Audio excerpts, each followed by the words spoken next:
Magandang umaga po sa lahat ng mga kadete nationwide from Luzon, Visayas, and Mindanao, sa lahat po ng mga reviewees na nag-prepare po for the upcoming criminologist licensure examination, sa lahat din po ng instructors, professors, lecturers, pati na po mga respectable din, sa lahat po ng nakikinig ngayon, mga estudyante natin. Welcome, welcome, welcome, and welcome po sa Bicueno. Ang Bicueno po isa po itong plataforma sa YouTube na nagbibigay ng libre, comprehensive, at the same time lahat ng discussion natin mga kadete align na po sa latest table of specification. Welcome ang lahat sa episode 2 in the subject specialized crime investigation with legal medicine. Mga kadete, in the first episode pinag-usapan natin doon, na-discuss po natin ang mga krimen subject for specialized crime investigation, particularly on parricide, homicide, murder, pati na po yung sa infanticide. Okay?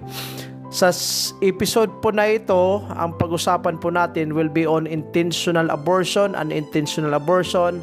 We will also include rape, pati na yung serious, less serious, at saka yung slight physical injuries. Okay? I'd like to advertise mga kadete yung libro po natin still available. We ship nationwide. If you want to grab a copy, especially yung nagre-review right now, you can just give me a personal message. Andyan po yung pangalan ko sa baba ng video. Give me a chat, or pag follower po kayo sa Bicueno Online, yung Facebook page po natin, pwede din po kayong mag-direct message doon. Okay? Now, without further ado, puntahan natin ang intentional abortion, okay? Para at least we can save time. Intentional abortion. Last time nag-stop tayo sa infanticide so we will include infanticide as part of the investigation later. So ano bang intentional abortion? Elements dito, una, may pregnant na woman, okay? May pregnant na babae. Question: kailan po magsimula ang pregnancy? Okay? Kailan ba magsimula ang pregnancy, mga kadete?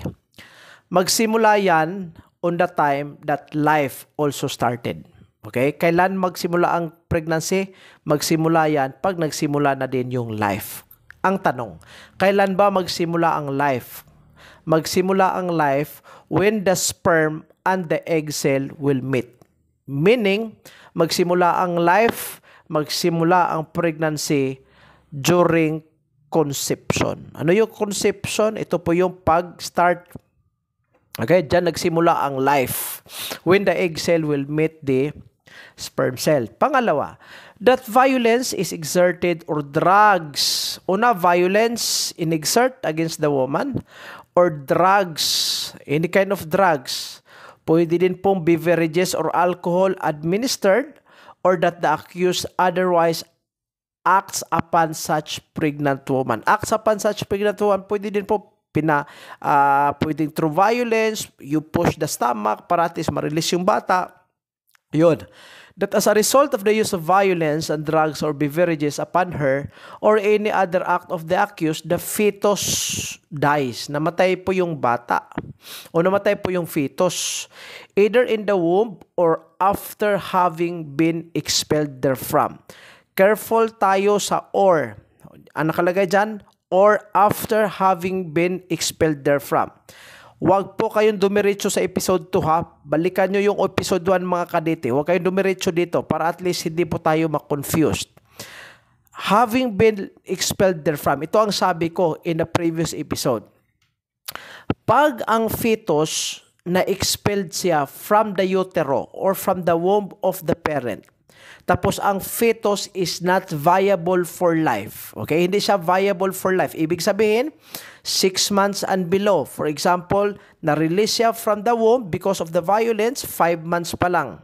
Buhay siya, pero namatay kalaunan. Why? Hindi pa nga viable ng life eh.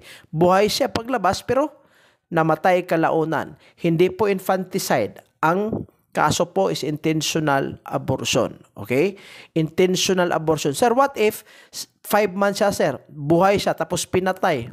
Ano ba ang kaso? Hindi pa din po pasok sa infanticide. Kasi po, ang infanticide, pwede lang pong ma-apply yun pag buhay ang bata, tapos ang bata is viable for life. Kailan maging viable ang bata for life? Yung sabi ko sa episode 1, ang sabi ko, maging viable siya beyond or above 6 months yung edad niya. Okay? Kuha? So, yan po ang ibig sabihin ng having been expelled therefrom. Na-release siya from the womb, buhay siya pero hindi siya viable for life, a-apply ngayon ang intentional abortion. Okay? That the abortion must be intended. Dapat intended ha or intentional. Okay? Sunod. Ways of committing intentional abortion. Again, using violence upon the pregnant woman. Pangalawa, acting but without using violence or without the consent of the woman. Paano? Administering drugs or beverages upon such pregnant woman without her consent, di ba? There's a particular drug in a pharmacy na pag inumin niya ng babae na pregnant, ma-abort yung bata. Acting by administering drugs or beverages with the consent of the pregnant woman. So yung sa number 2, walang consent, pinainom siya. Sa number 3, may consent siya mismo. Okay? Nangyari ito sa public, 'di ba? Yung mga fetus itinapon doon sa riverbank, sometimes diniposit doon sa mga sugarcane, 'di ba? Kasi hindi responsable. Okay, hindi responsable. Ang nasa utak lang yung kaligayahan. Pansamantalang kaligayahan lang. Pero when it comes to responsibility, nako, talagang wala. Ha? Talagang wala. So, kawawa yung fetus, kawawa yung bata. Okay? Now, so, ganito ha, yung tao who is performing the abortion, ang kaso niya intentional abortion. Ang tanong, Sir, what if ako mismo, ako yung babae, ako yung nagpa-abort, humingi ako ng tulong kay Pedro. Ano yung liability ni Pedro? Intentional abortion. Akong babae, ako na pregnant woman, may consent ako May liability ba ako? Kasi I'm asking somebody for help para ma-abort yung baby ko. May liability ba? Ang sagot, of course, may liability ka. Ano ang liability mo? Abortion practiced by the woman herself. I-discuss natin yan later. Pero ang punto dito, intentional abortion, yung tao who caused the abortion of a woman. Yung tao na yan, ang kaso niya, intentional abortion. Yung woman who consented thereof, ang penalty niya or ang kaso niya is abortion practiced by the woman herself. Okay? Discuss natin ulit yan later. Note, if the fetus is killed inside the mother's womb, the crime is abortion regardless of whether the fetus is viable for life or not. Anong ibig sabihin nito? Una, again, sa episode 1, minention ko doon. Una, pag 6 months and below, hindi siya viable. Pangalawa, pag more than 6 months, viable na siya for life. Okay? Pero, ang infanticide mag-a-apply lang po, ang sabi ko sa episode 1, mag-a-apply lang po pag ang bata nasa labas na. Kuha? Nasa labas na ha. Ibig sabihin, pag ang bata nasa loob na, kahit viable for life na siya, let us say 8 months na. Or lagay na lang natin, 9 months na, di ba? Very viable na yan 9 months na nasa sinapupunan ng ina. Pero, pinatay siya doon. Pinatay siya. Uminom ng drugs yung ina para mamatay siya doon.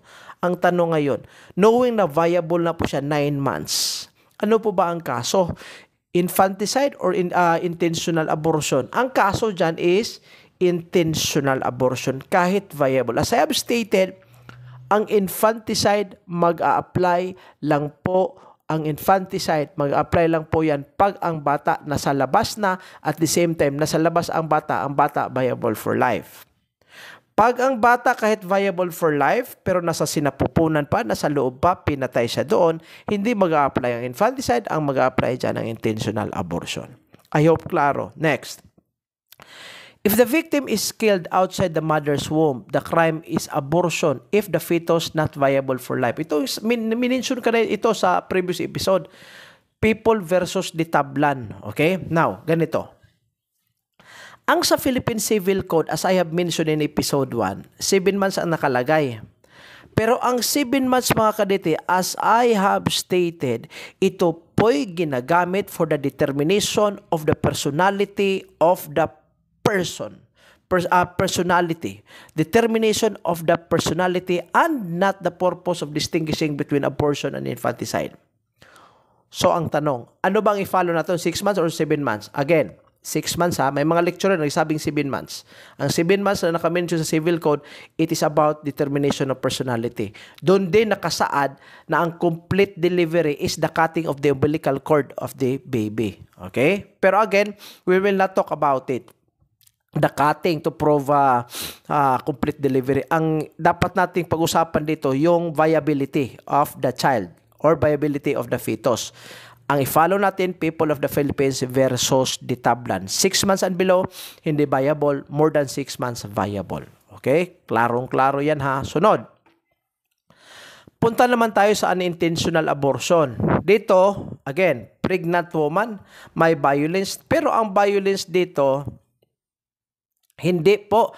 Violence is used upon a pregnant woman without intending an abortion. For short, may violence, okay? Pero yung violence dito is not intended to cause the abortion. Okay? Yung sa intentional abortion, binugbog mo yung asawa. Sinuntok mo yung tiyan niya para mapatay yung bata sa loob. Intentional. Pero ito, let us say, may disagreement kayo sa wife mo. May disagreement. Or may disagreement ka sa girlfriend mo na pregnant. Binugbog mo. Pero you don't have the intention to abort the child. Binugbog mo yung babae. You don't have the intention to abort the child. Kalaunan, because of the pasa, because of the physical injury, namatay yung bata.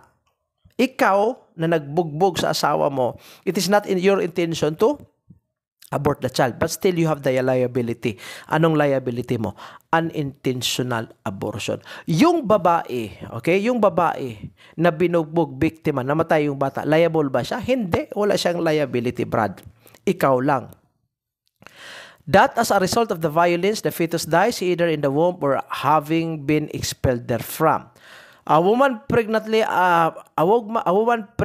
who accidentally slept and then the fetus died inside, ano bang liability niya? For example, yung babae accidentally slept kasi slippery yung road. Nadulas siya. Pagkadulas siya, nauntog yung tiyan niya doon sa bato, namatay yung bata inside. Is she liable? Wala pong liability yan, mga kaditi. In the same manner, yung babae whose intention is to cut her life, mag-commit siya ng suicide, uminom siya ng poison. Pero unfortunately, nabuhay lang siya. Hindi siya namatay. Ang namatay ang fetus inside. Is there liability thereof? Wala. Because in the first place, hindi niya intention ang pumatay sa bata. Intention niya is to kill herself. Okay? Lumabas pa yan sa board examination, mga kadet. Yun po ang pagkakaiba between intentional and unintentional abortion. Now, punta tayo sa abortion practiced by the woman herself or by her parents as mentioned a while ago. Okay? Una, elemento dito, there is pregnant woman who has suffered an abortion. Ang abortion dito dapat intended ha. Then, ang abortion is caused by siya mismo. Diba? Napakasakit. Right? I cannot even fathom, I cannot imagine myself seeing somebody killing her own child inside the womb. Siguro napakabalasubas na talaga ang babae who will abort her child. Napakawalang hiya yan. Dapat yan i-firing squad. Diba? Dapat i-firing squad. Daming mga pangyayari na ganyan. Pag hindi ka po ready, that is why I have this mantra in life. You apply this in your respective life, mga kaditi. Ganito ha.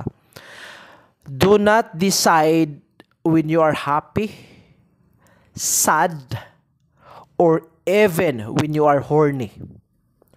Because a decision made by emotional outburst is never a good decision. Never decide when you are happy, sad, or horny. Problema, nag-horny ka, nag-chat ka sa sa girlfriend or boyfriend mo. Ngayon, ano nangyari? Pumunta kayo sa boarding house, umuulan. Sabi ng boyfriend mo, punta tayo sa boarding house mo, baka kasi sisipunin ka. Di ba? Pagdating doon, nangyari, naging pregnant. Iayaw sa responsibility. Okay? The pregnant woman herself, siya mismo, I cannot fathom it. or any other person with or her consent. Okay? Siya mismo. Right? Kumuha siya ng tulong, assistance from the other guy. Tulungan mo ako, i-abort ko tong baby ko.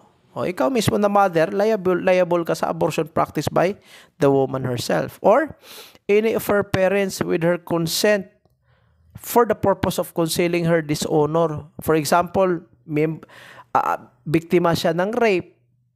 In order to conceal the dishonor para hindi mabisto sa publiko, o sabi ng ina, i-abort kita. Sabi naman ng anak, sige, I have my consent.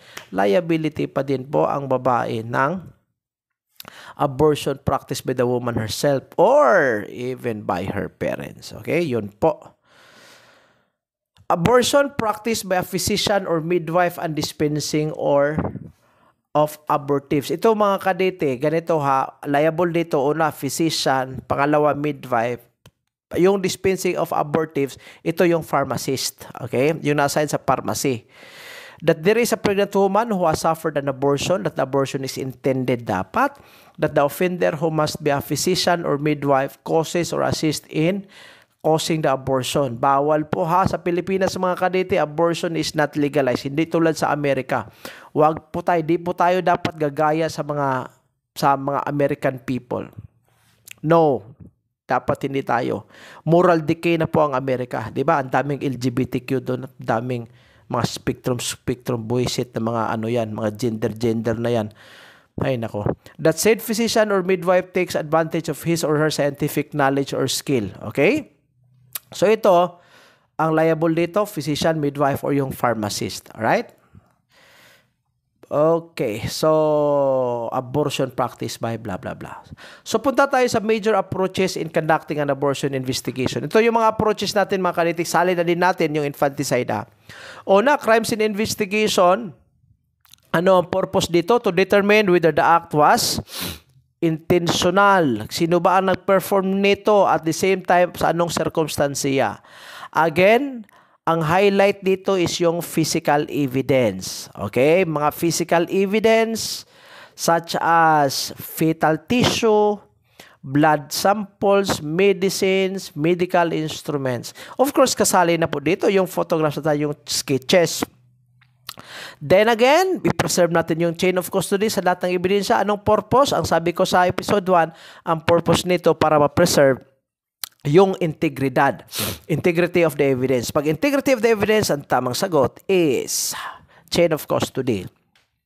Coordination with forensic pathologists. Anong ibig sabihin ng forensic pathology? As I have mentioned in the episode 1, forensic pathology is knowing the cause of the death. Okay? So, ano ba ang cause na ikamatay ng bata? So, magkanda ka ng postmortem examination. Postmortem, ibig sabihin patay. In-examine mo. Okay? Sunod, forensic or scientific approach. The purpose thereof is to confirm the occurrence of abortion and provide evidence for the criminal intent or negligence. So, una dito, mag-medical legal examination ka. Anong purpose ng medical legal examination? Para malaman pag ang babae was really pregnant or maybe there was just a sign of recent miscarriage or maybe abortion. Iba pa yung miscarriage tsaka yung miscarriage, ibig sabihin hindi intentional. Nakuhaan ka lang ng bata. Okay? Abortion, pwedeng unintentional, pwedeng intentional. So, titingnan kung pregnant ba talaga or hindi. Baka nag-menopausal lang or nag-menstruation lang. Evidence of use of instruments or chemicals in the uterus. Autopsy of the fetus. Okay? Para malaman po ang developmental stage of whether ang fetus is viable na or hindi. Ganito kaimportante ang forensic or scientific approach. Bakit po? Again, i-determine pag viable na siya. Pag pinatay siya, viable na. Buhay siya. Paglabas sa womb, pinatay siya. Ang edad ng bata is 7 months na. Okay? 7 months na sa loob ng sinapupunan. Viable na kasi more than 6 months. Dito maglalaro kung ano ang dapat i-file. Abortion ba or infanticide? So, 7 months na upon the investigation of the forensic or medical legal officer. So, ang medical legal officer will recommend for the filing of infanticide. Kasi nga, viable na eh. Pero pag hindi pa, balik tayo sa abortion. Examination, a toxicological test para malaman din po kung anong droga ang tinake ng ina para ma-abort ang bata. Chemicals, then examination of medical tools and substances to confirm if they're consistent with the abortion procedures. Okay? Yan ka-importante ang forensic or scientific approach. After that, after the second stage, mayroon tayong tinatawag na follow-up or in-depth investigation approach. Okay? Dito, ang sabi ko in the previous episode, when we say follow-up or in-depth investigation, ibig sabihin, this is the secondary phase of investigation to further the inquiry para malaman kung ano yung motive. Ano ba yung motive? Motive refers to any factor that will push a person to commit the act. For example, anong example ng bakit niya pinatay? Infanticide, probably because of anger. Maybe may tinatawag tayong postpartum depression. Baka yan ang cause. Or maybe due to jealousy of her husband. Nagalit siya sa husband niya, pinatay niya yung bata para at least to revenge or to have vengeance against the husband. So motive, factor that will cause the person to perform the act. Participation ng tao at saka yung criminal liability niya. So una, trace the origin of medical instruments, saan ba galing, droga or prescriptions used, para at least maging liable yung doktor. Kung galing sa doktor, maging liable yung physician, maging liable yung midwife, or maging liable din po yung pharmacist. Gather background information about the woman, the suspected abortionist, and the relationship. Locate witnesses such as accomplices, assistants, or suppliers. I-interrogate natin ang suspetsado para makakuha tayo ng admission and confession. Anong pinagkaiba ng admission and confession? Admission, that means, that is the indirect acknowledgement of the guilt. Anong ibig sabihin ng indirect acknowledgement of the guilt? For example, you will say, doon ako sa office mo pero hindi ako ang nagkuha sa pera. That's admission. Confession is direct acknowledgement of the guilt. Example, pumunta ako sa opisina mo, ako mismo ang kumuha sa pera. Okay? Ibig sabihin, if only half of the facts are acknowledged, admission siya. Pero pag ang lahat ng facts are acknowledged, ang tawag doon, confession. Okay? Then coordinate with the prosecutor's office for legal guidance in the filing of charges. Okay, next. After the follow-up or in-depth investigation approach, proceed ka na ngayon sa tinatawag nating medical and behavioral approach. Okay? Bakit kailangan ito?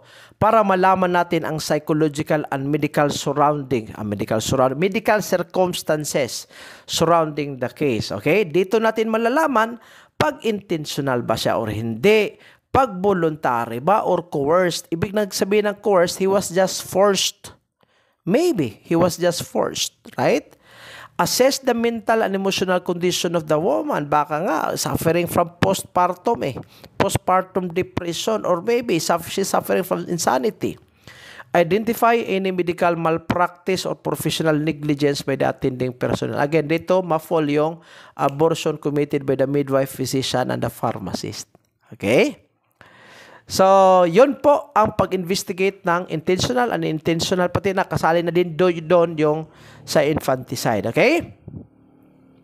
Sunod, puntahan natin ang serious, less serious. Pati na yung slide. Okay? Sige. Una, serious physical injuries mga kadete. Pwedeng wounding, beating, assaulting, administering injurious substances. No need to explain that. That's very self-explanatory naman eh. Now, magiging seryoso siya. Okay? Magiging seryoso. Pag una, ang biktima naging buang, insane na siya. Okay? Or imbecile. Ang imbecile, pareho lang yan sa insane. Pero ang insane yung pinakamalala talaga. Yung imbecility, yung the intellectual disability to perceive something. Okay?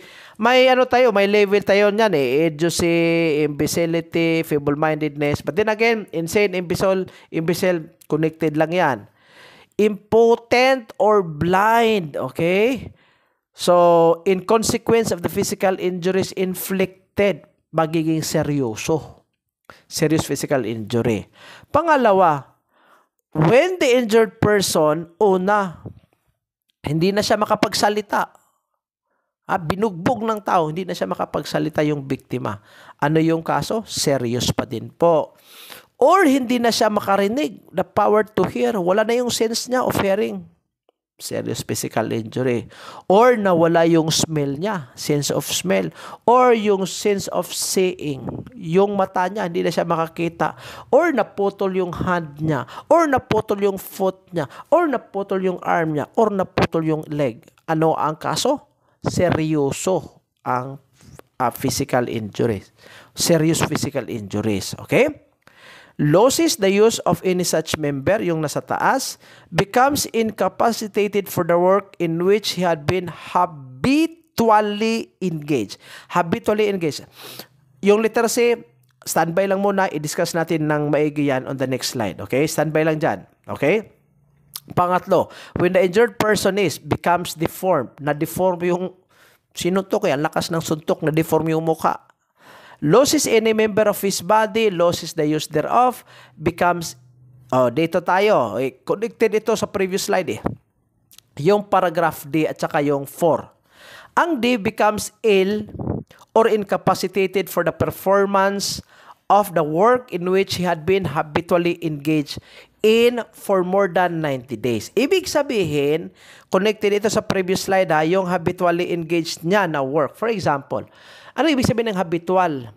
Repeated, routine mo na Yun na ang ginagawa mo araw-araw. Example, today, let us say, welder ka, nagwi-welding ka. Today, mag-welding ka. Bukas, welding. Pagkasunod, welding. Pagkasunod, welding pa. Every day you do welding.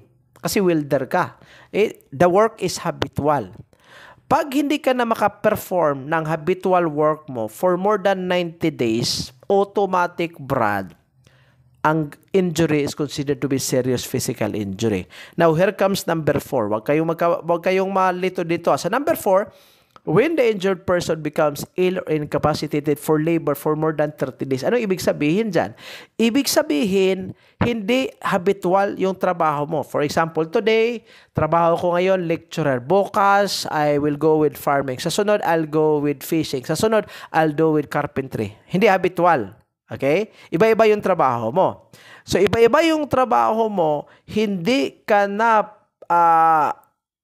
makapagtrabaho, incapacitated ka, hindi ka makatrabaho for more than 30 days, serious physical injury. Sir, ba't may nakalagay dyan? But not more than 90 days. Kasi yung more than 90 days, nasa paragraph 3, subparagraph D siya. Yung sa previous. Pero para hindi tayo malito mga kadete, ganito para hindi tayo malito, para easy lang yung spoon feeding ba? Spoon feeding. Talagang spoon feeding na lang. Ang gagawin nyo, makinig na lang ng mag-iigi at saka mag-jot down notes. Spoon feed na para at least maintindihan ganito Pag hindi siya makapagtrabaho 1 to 9 days, ang kaso, slight physical injury. Again, pag hindi makapagtrabaho 1 to 9 days, slight physical injury. Pag hindi siya makapagtrabaho 10 to 30 days, ang kaso less serious physical injury. Anything na mag-exceed na sa 31 and above, 31st day, pataas, serious physical injury na yan. Yan lang po ang wag nyong kalimutan in terms of days. Ganito 1 to 9, slight, okay? 10 to 30, less serious. 31 and above, serious physical injury. Sharon Cunita. Okay? Okay na yan. Sunod, less serious physical injuries. Sabi ko, 10 to 30. Okay? That the physical injuries must not be those described in the preceding articles. Yung ibig sabihin ng hindi na-describe, yung injury hindi na belong sa serious. Okay, 3 kinds po ito. Sunod, slight physical injury. 3 kinds. Una, 1 to 9 days, hindi siya makapagtrabaho. Pangalawa, makapagtrabaho lang siya pero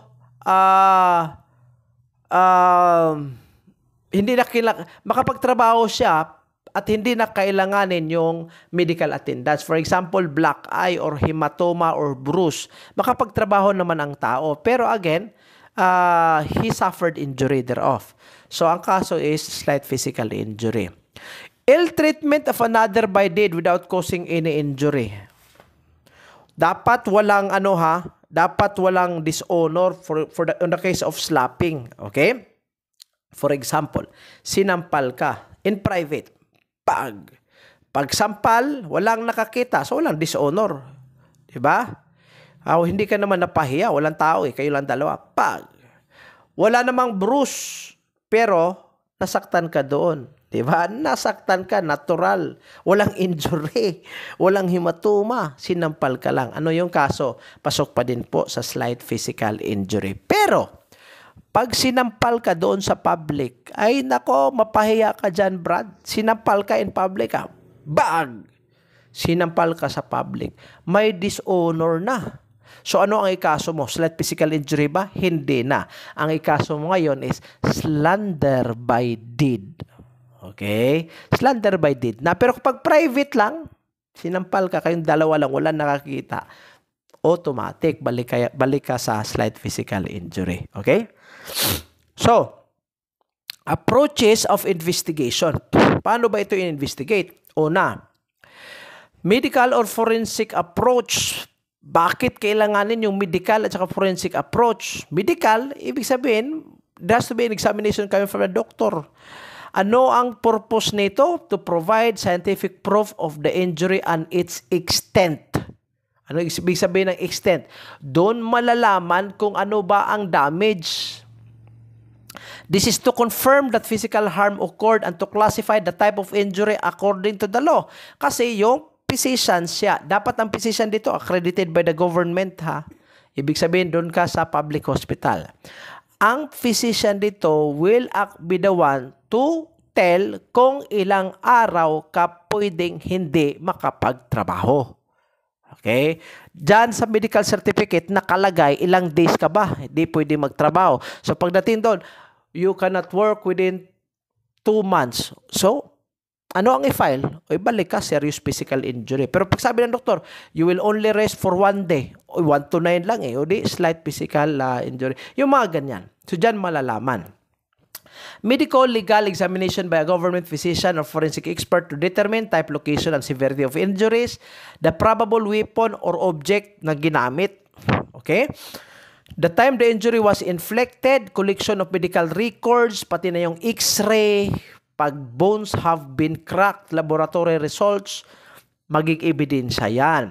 Assessment of permanent deformity or disability if applicable. Okay? Yun po ang approaches natin sa pag-investigate ng serious, less serious, at saka yung slight physical injury. May crime scene ba yan? Ayun ako, walang crime scene yan, Brad. Binugbog ka lang Okay? Pag nangyari yan doon sa public, binugbog ka, pagbugbog, alis agad. Do you need to cordon the area in there? No need. There's no need. Why do you need? If it's not killing, there's no need. Binugbog lang Just go with it and then have the victim be examined. Okay? Sunod. Ito, pinakamasilan ito Rape. Rape. This is another topic under the TOS. Okay? Una, batas natin is Republic Act 8353, the anti-rape law, and I also want you to consider Republic Act 11648. Republic Act 11648, ito yung batas na nag-redefine sa statutory rape. At the same time, ito yung batas na nagsasabi na ang age of consent is now 16. Okay? Republic Act 11648. Now, ang rape po, dalawang basic modes po siya. Okay? Mode. Unang mode. Mode number 1.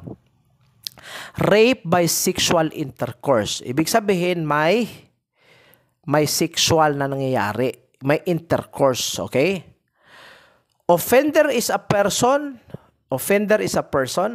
offender had carnal knowledge of a person. Ang carnal knowledge is a legal phrase that would refer to sexual intercourse. Okay. Again, ang carnal knowledge refers to sexual intercourse. Pangatlong elemento, such act is accomplished under any, kahit isa dito sa A, B, C, and D, any of the following circumstances.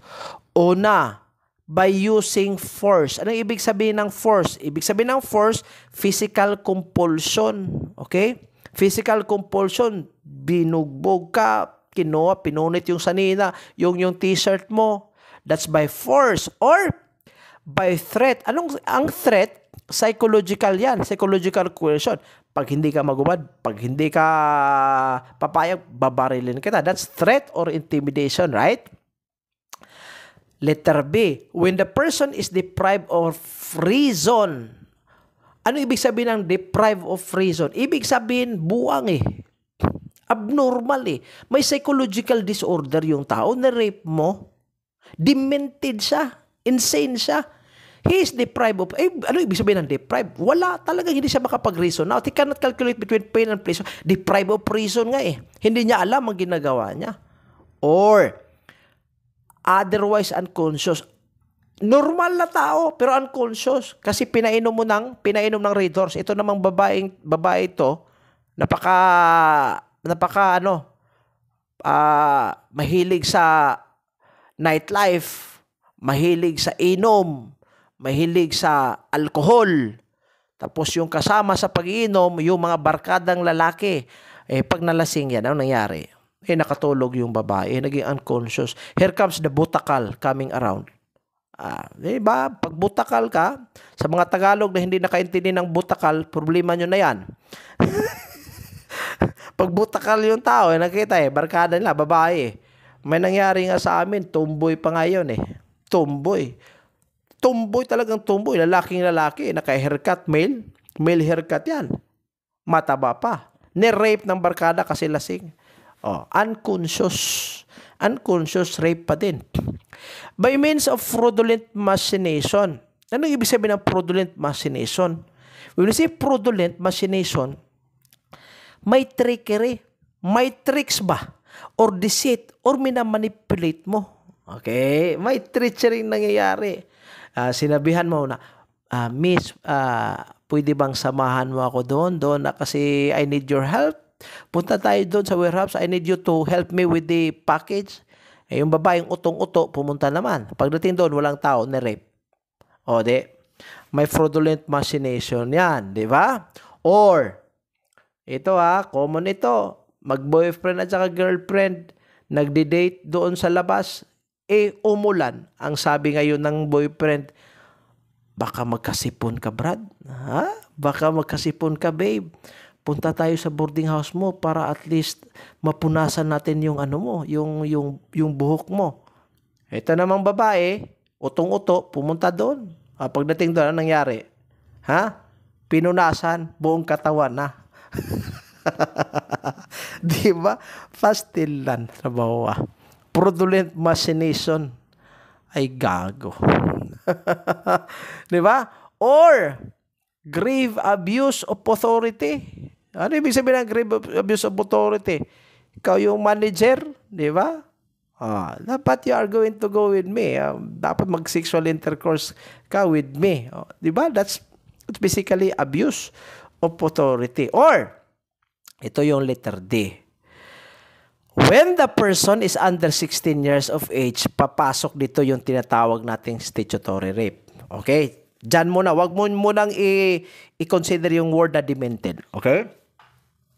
Rape by sexual intercourse tayo, Sa Republic Act 11648, binago po yung age of consent. Noong araw, ang age of consent is 12. Okay? Ngayon, sa Republic Act 11648, ang age of consent, makinig, is 16. Okay? Ang Republic Act 11648 nagsasabi, if there is carnal knowledge of a person below the age of consent, ang kaso is statutory rape. Anong sabi dyan? Below hindi 16. Below the age of consent. Ibig sabihin, below 16. For example, nakipagtali ka sa 15, 14 11, 12, pababa. Kahit may consent sa bata. Ang bata mismo ang nagsasabing, let's have sexual intercourse. Ikaw naman dupal-dupal ka. Nakipag-sex ka naman doon sa bata. Below 16 years old. Anong kaso? Statutory rape. Kahit may consent sa bata. Okay? Pangalawa, sir, what if ang bata is edad 16? Ikaw, adult na.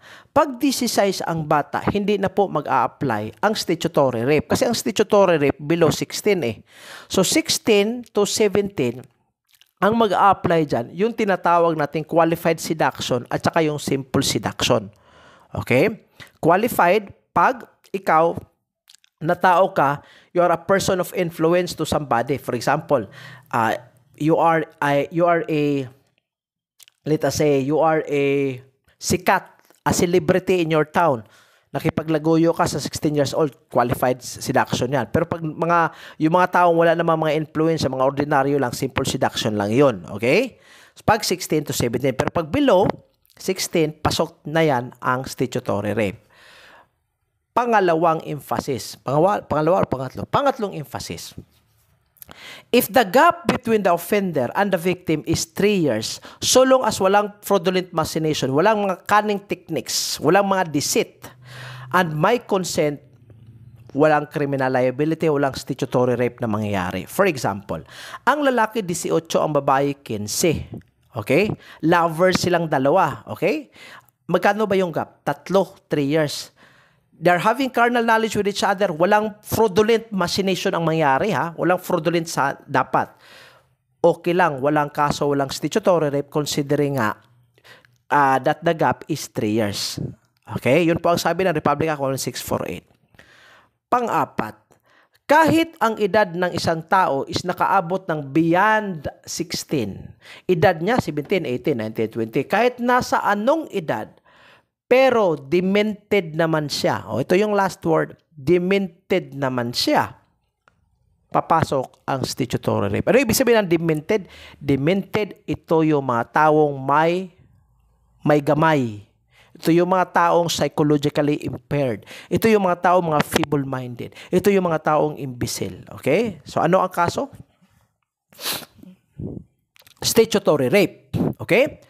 So, pag magtanong ang board examination, like, there is a person aging 30 years of age, 30 years old, there is a person aging 30 years old, insane siya, tapos had been into a sexual intercourse with another individual aging 20 years old, ano po yung kaso? Balik tayo sa statutory rape kasi demented siya eh. Okay? Republic Act 1648. Okay? Pero pag hindi naman, dito say, 20 ang babae ni-rape ng another adult individual. Ano yung kaso? Rape by sexual intercourse. Yung statutory rape, mag-apply lang doon, mag-apply lang yon on those aging below 16 years old. Sir, what if sa statutory rape, bata na lalaki, will still it apply? Will it apply? Of course, yes. Ang nakalagay doon sa Republic Act 1648, any person. Ibig sabihin ng any person, lalaki ka man or babae. Okay? Pwede ang lalaki. Okay? Talking about male rape. Okay? May mode tayo, pangalawa. Rape through sexual assault. Okay? Kanina through sexual intercourse, may penetration. Yun, dito hindi. Rape through sexual assault. Offender commits an act of sexual assault. Act is committed by any of the following means. Una, by inserting his penis into the person's mouth. Sa unang mode, it's going to be insertion or attempt of the insertion between the penis and the genital of the woman. Dito, genital of the male, in-insert doon sa mouth or anal orifice. Ano yung anal orifice? Sa lubot ba, Brad? Ha? Doon sa puwit ng tao. Or letter B, by inserting hindi yung genitals, ang in-insert, mga gago eh, instrumento or object into the genital or anal orifice of another person. Ibig sabihin, kumuha ka ng arnis. Doon, arnis ang pinasok mo doon sa puwit ng isang tao. Nako, abnormal. Ay, nako. O dito mangyari yung male rape, 'di ba? So male rape. So ang tawag sa male ang male rape under siya sa rape through sexual assault. Okay? Pag hindi gusto sa inyo yung lalaki o pag hindi gusto ninyo yung babae, there are a lot of women in this world. Ratio natin is 2 is 1, 'di ba? 2 babae, 1 lalaki. Sa bawat oras yan po ang ratio natin.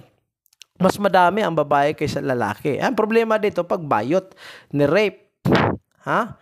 Pag ni rape ay yung bayot, kumuha na yung lalaki ng 2x2, in-insert doon sa puwet, o di, na virginan. Di ba? Ay, nako, rape through sexual assault yan, Brad. Di pwede yan.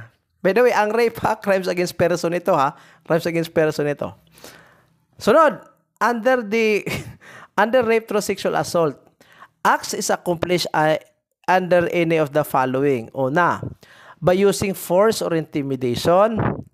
When the person is deprived of reason, ibig sabihin demented or unconscious siya, or may fraudulent machination, then when the person is under 16 years of age or demented. Pag below dapat statutory rape pag below age of consent.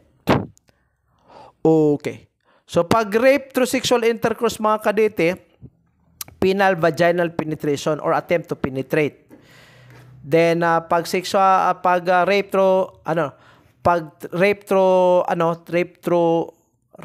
through sexual assault, usually it's going to be male rape, okay? Or pwede naman po babae, pero again, walang insertion ang nangyayari on the vaginal, but rather on the mouth or anal sa kanyang puwet, okay? Next, notes that we are going to remember sa rape. In rape by sexual assault, the word instrument or object should be construed kasali ang human finger. Okay? Pininger mo. Hindi pwede yan. Okay? Pangalawa, even though the slightest contact of the penis with the labia, ibig sabihin the vaginal lips, labia minora. Okay? The vaginal lips, even mere touching of the vaginal lips under the law, under the revised penal code, it already constitutes rape. Hindi ibig sabihin na rape na talaga may penetration. Again, mere touch lang on the vaginal lips, walang insertion nangyari, already constitutes rape.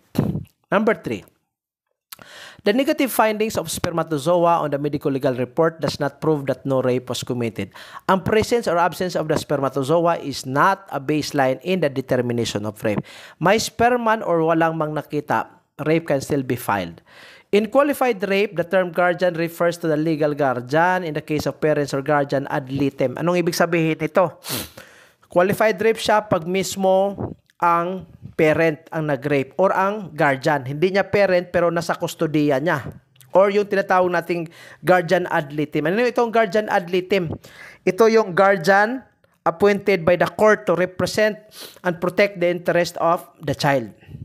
Ibig sabihin, ang korte nag-appoint sa kanya, hoy, ikaw muna ang i-appoint ko as the guardian of the child. So, na-appoint ang tao bilang guardian, pero na-rape niya yung bata. So, qualified rape will be filed, okay? Not merely to an uncommitted caretaker over a limited period of time. For example, isinabilin mo yung bata mo sa neighbor mo para pagbalik mo, the bata is assumed to be safe.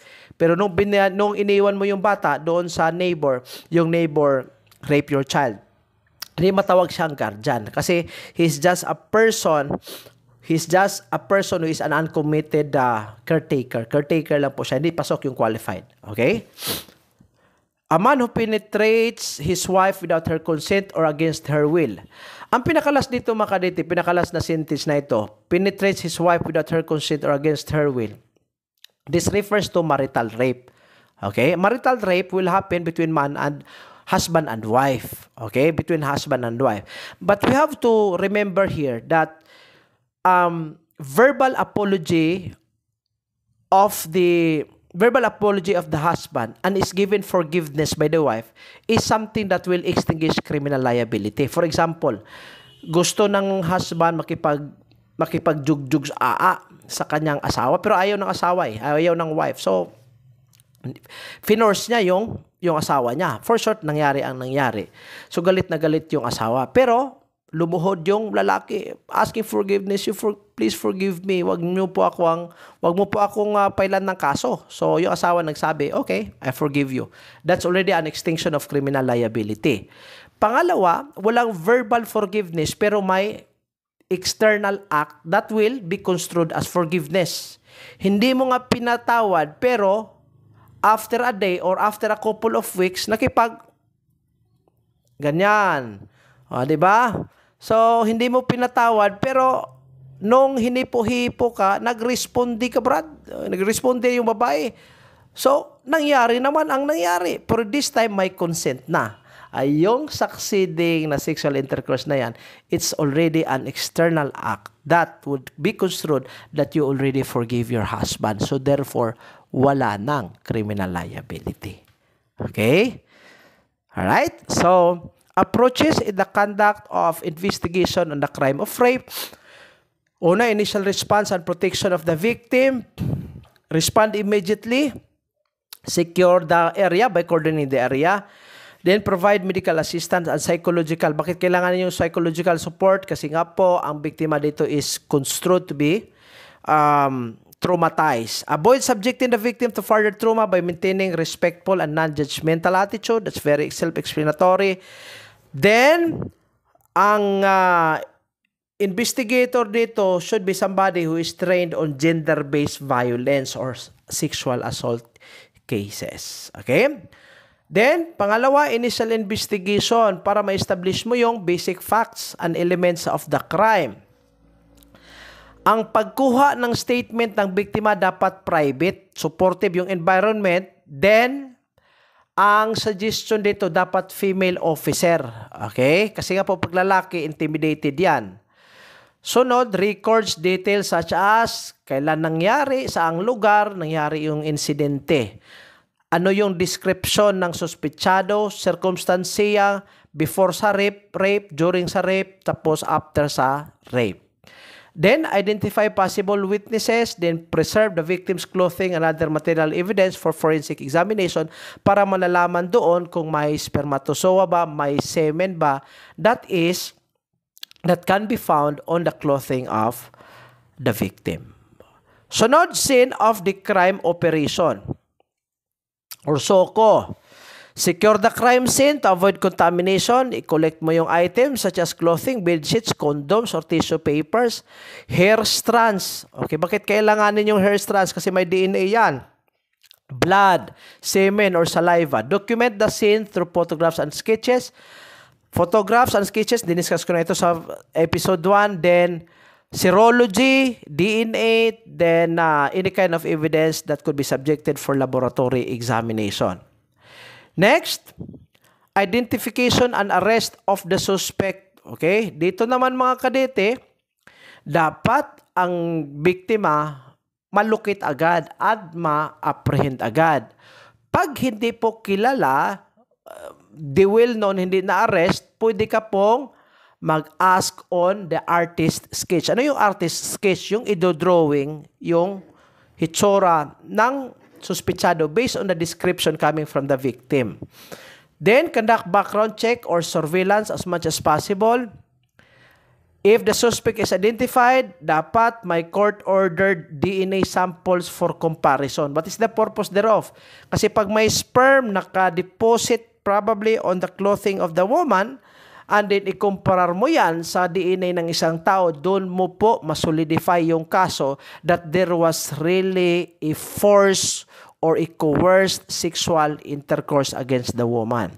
Ensure the suspect's rights under custodial investigation are upheld always in all processes like arrest. Dapat the Miranda rights, naka-briefing ka. At the same time, during custodial investigation, Miranda rights have to be briefed or be oriented again to the suspect. Okay? Then lastly, interview and interrogation. Pag biktima, mag-interview ka. Ano ang dapat gawin sa victim interview? Dapat may empathy and ano yung empathy? You are putting yourself on the shoes of of the victim. Avoid repetitive question para hindi ma-traumatize yung biktima. Use trauma-informed interviewing techniques. For short, anong example ng trauma-informed interviewing techniques? Ibig sabihin, you tend to reduce the burden by trying to change the wordings of your interview. Let us say, for example, instead of saying, do you have sex with this person, instead of using sex, probably you can use, do you have carnal knowledge, or probably did you have this kind of thing against this person. You're just trying to lighten the different words to make sure that the effect thereof when the victim will answer it is a little bit not traumatizing. Okay? Kasi pag na-retraumatize yan, that's going to have an impact on the interview. Suspect interrogation, dito i-focus natin ang mga inconsistencies, at the same time i-confront natin siya with the forensic evidence and witness accounts. Okay? So yun po mga kadete ha. I'd like to stop muna under this